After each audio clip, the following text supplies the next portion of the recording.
Good evening, church family. This is John. I'm coming to you from my house. It is this Sunday afternoon, and I wanted to let y'all know exactly what's going on with Robert. So I'm going to cut to a video in just a second of Robbie giving an update on Brother Robert from the service this morning. If you want to see the full service, you can at YouTube. We've got two different videos where you can see the entire service with the worship or just a sermon. But I'm going to cut to the video that Robbie, well, he didn't make it.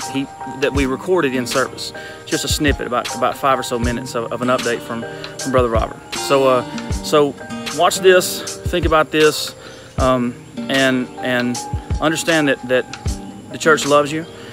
We're thinking about you. We want you to continue in worship, continue in service, continue in all the things that we're doing, and weather through this storm that we're going through right now. Brother Robert is thinking about us. He's worried about us. He's preparing for us as much as he can.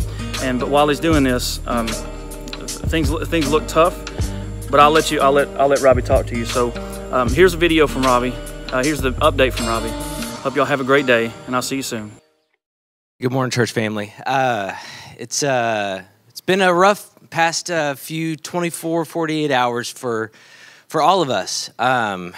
It's a lot that's happened. We are just catching up, honestly, on what's going on. It's been a lot to take in really quickly. But as many of you know, my dad started having some memory problems. And we're not sure how long this has been going on before we start to notice, but it was apparent this past week. So Mom took him to the emergency room on Thursday. They did a quick scan, found a mass in his brain. So they rushed him to Downtown Memorial Hermann Hospital.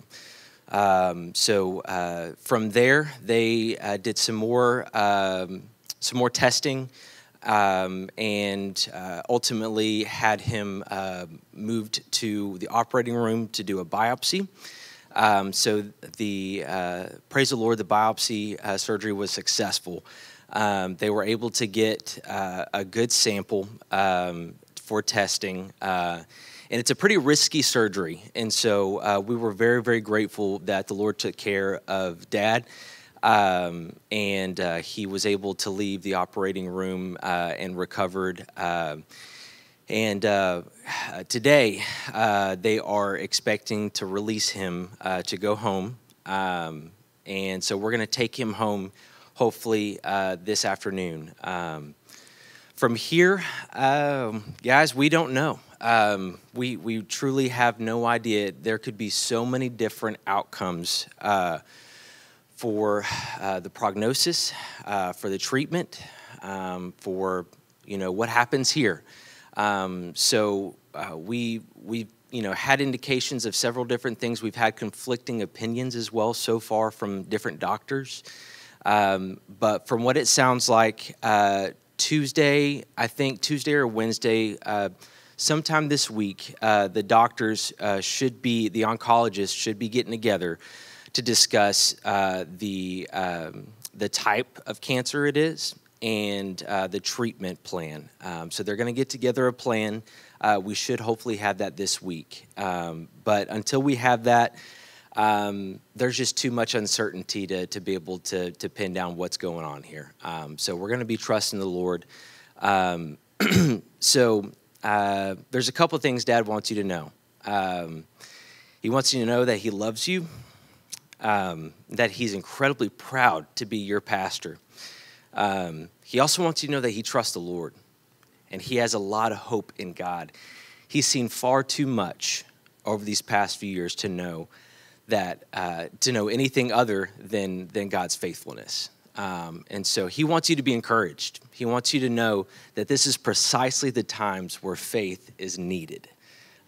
We don't need faith when everything's going well. As much as we like to think we have it together, we don't. And it's these times when we realize that. But God is so faithful. He's a good God. He's taken care of my dad. He's taken care of your pastor. And he is taking care of us as a family through you guys.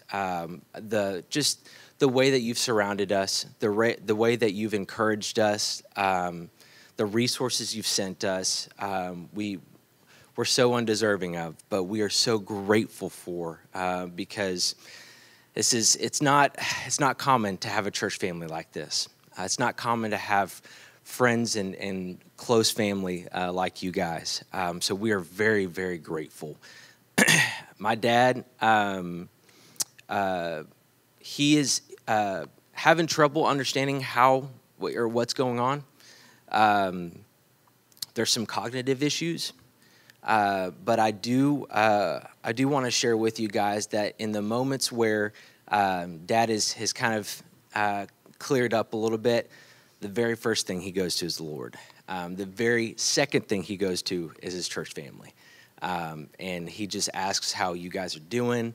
He's worried about you guys, incredibly worried about you guys, because he cares. I mean, this is who he is. You guys are part of our family, and have been all my life. So we're grateful for you. And I do want to share a quick story. Friday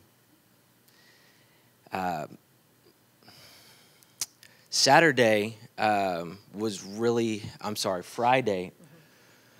a really tough day. That's when the news kept coming in, and it was bad news after bad news after bad news.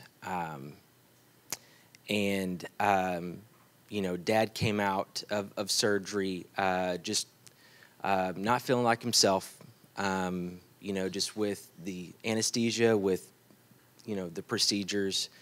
And so he was very, very confused. But for about 10 minutes, this was probably, I'm not sure, 9 o'clock, 10 o'clock at night, about 10 minutes, it seemed like the Lord allowed him to come back, to clear the fog a little bit. And my dad prayed for us right out of surgery. He prayed for us, his family and his church family. And he said, God can be trusted. He said, it's just a fact. It's exactly what he said. It wasn't that. It wasn't a call to help us believe. It wasn't a call to help us have faith.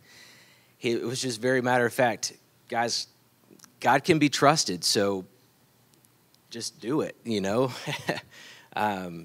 We've seen too much to know that God can't be trusted. We've seen too much to know that God can't heal, and so we trust Him because He's our God. What else do we have? And we're so grateful that we have our God. So be encouraged, you guys. Be encouraged.